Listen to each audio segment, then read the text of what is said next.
the mighty ZRex Kawasaki ZRX1200R. There are a lot of videos of people doing burnouts and wheelies and general shenanigans with this bike on YouTube, so I thought I'd make one about just exactly what this bike is and how it works in case you're looking to buy one. Alright, so just some of the basic points. With my giant finger, the gas tank holds 5.3 gallons, which is enough for a good long distance ride.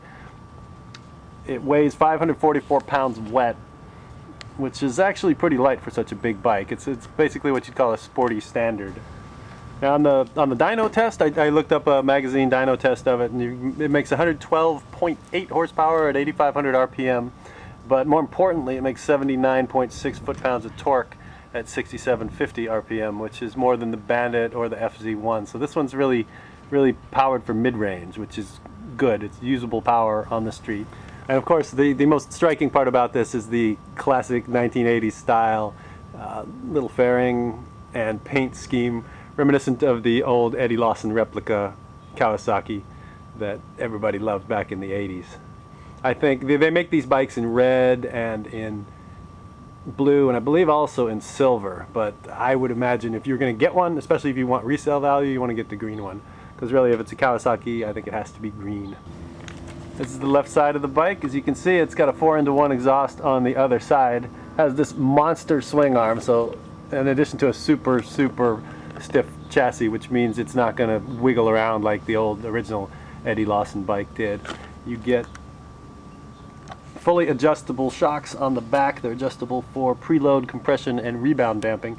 You've also got adjustments on the fork for compression and rebound damping. I really like this little feature here. See how it's got bug stoppers on the front forks, so the bugs aren't going to slam into your forks and get them all dirty. It is liquid cooled. There's the radiator. Alright, here's what you see in the instrument panel. Now we've kitted this one up with GPS and a taller windshield, but you get a speedometer and you get a tachometer, and in the middle there is a fuel gauge, so you know how far you can go to empty. If you want to, though it's not really necessary with all the torque, you can rev this thing up to 10,500 RPMs before you hit the red line. Now my technical expert tells me that this is exactly what the old KZ Kawasaki dashboard looks like, which is a good touch by Kawasaki to make you feel like you're on the old bike, even though you're on the new bike. Now on any bike I like the weird features that are unique, so this is my favorite part of this bike. Is there's this huge hole under the seat where you can put your lunch, some tools, a nitrous bottle, whatever, a giant, it's not quite saddlebag size, but it's pretty big relative to my hand. You can see you could put a lot of things in there. This back tire is a 190. It is a chain drive bike. Another look at that monster swing arm. You can see the chain goes in between it. And here's the shifter. You've got a 5-speed transmission, which is probably more gears than you even need with this much torque. It is carbureted. It's got 4 carburetors on it.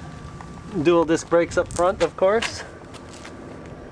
Alright, here's the basic ergonomics of it. It's pretty much classic sport bike standard seating position. I'm 6 feet tall with a 32-inch inseam for reference, so you don't have to be super tall with this bike. I can get my feet flat with my knees bent, so if you're 5'7", you could probably still ride this bike fine.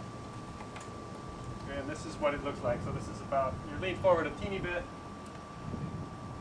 knees bent at this angle. Pretty comfortable overall, especially if you're a tall guy.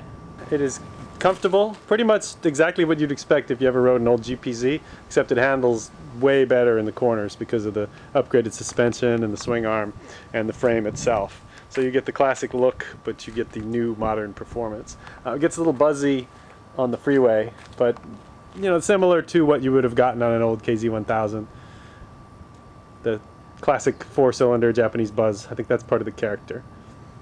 Unfortunately, this is not my bike. This is one of the bikes I always wanted, but I ended up with a Buell instead. And so I talked this guy into buying one of these so that I could ride it. So hopefully this helps people make a decision if they're looking for one of these bikes. It is really a super bike. He's had it for a couple of years now, and it's just been a sweetheart.